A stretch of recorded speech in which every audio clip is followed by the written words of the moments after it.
Right, we finished putting in the diamonds that are wedged on either side of the crowns and either side of the side piece. To make it easier, if you fold your Afghan in half and in half again, you'll be able to turn it when it's time to pivot your diamond. You can refer to the chart at the beginning of this video to see exactly where we're working. And we're doing the flying geese, as this is a crochet along.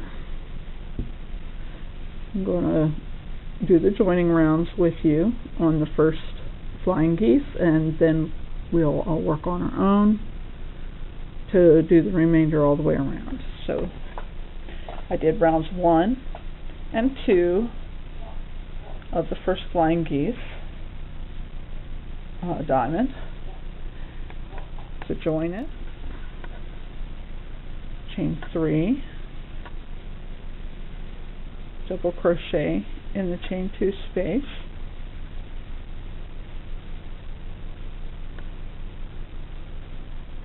chain 1, pick up the motif on the right,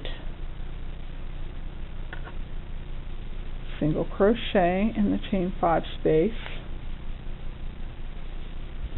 chain 1,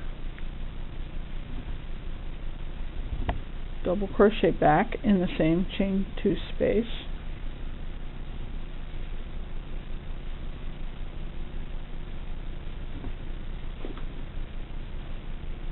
double crochet in each of the next 2 double crochet. It forms a group of 3.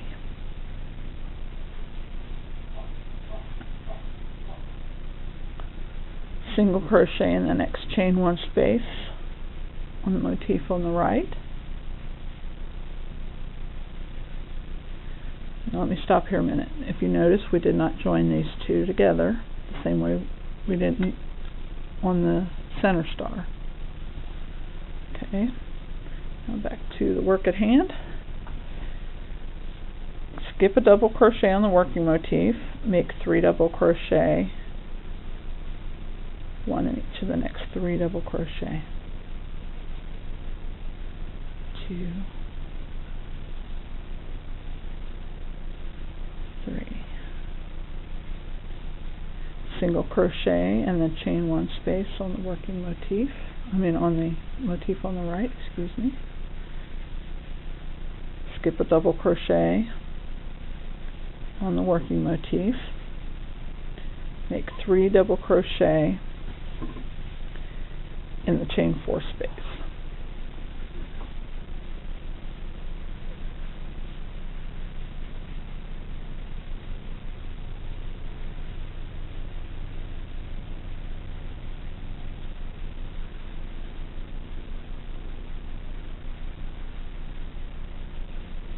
Now to work this point, we only have 1 joining to work into. So we want the center of our 5 stitch loop to land there. So what we do, chain 2, single crochet in the joining,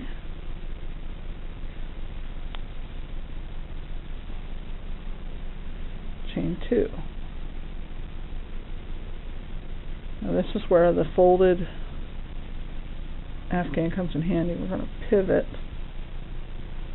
our work, and we're going to go back into the chain 4 space and make 3 double crochet.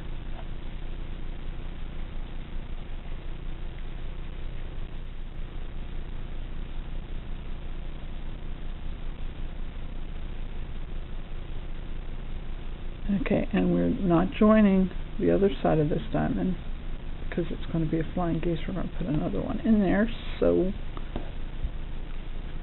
we're going to have chain 1 spaces instead of joinings. So chain 1, skip a double crochet, double crochet each of the next 3 stitches,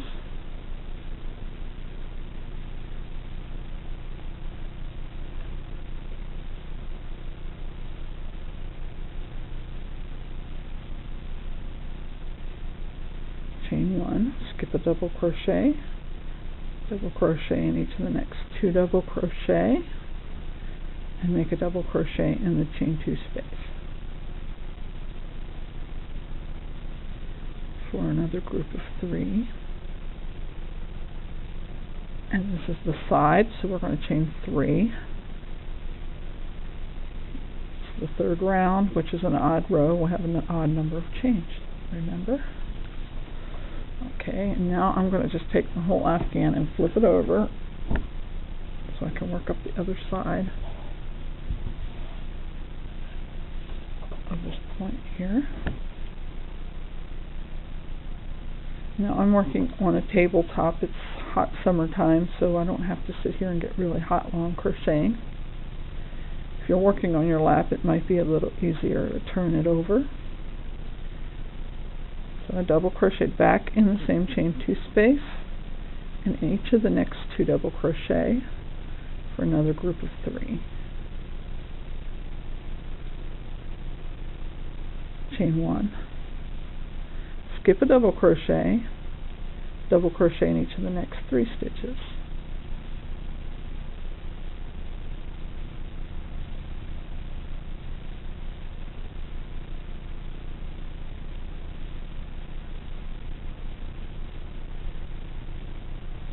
Chain 1, skip a double crochet, make 3 double crochet in the chain 4 space.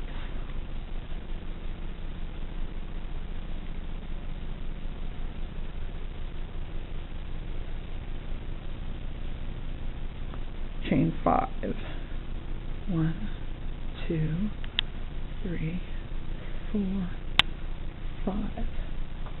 Double crochet back into the chain 4 space 3 times. 2, 3. Chain 1, skip the next double crochet, make a double crochet in each of the next 3. 1, 2,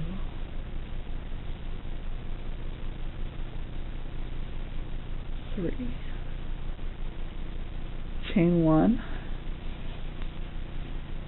skip a double crochet in the last double crochet on the round,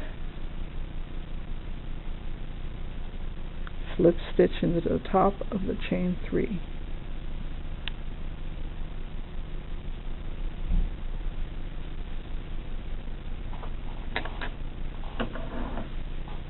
Cut the end, pull the loop through, and you can weave it in and secure it.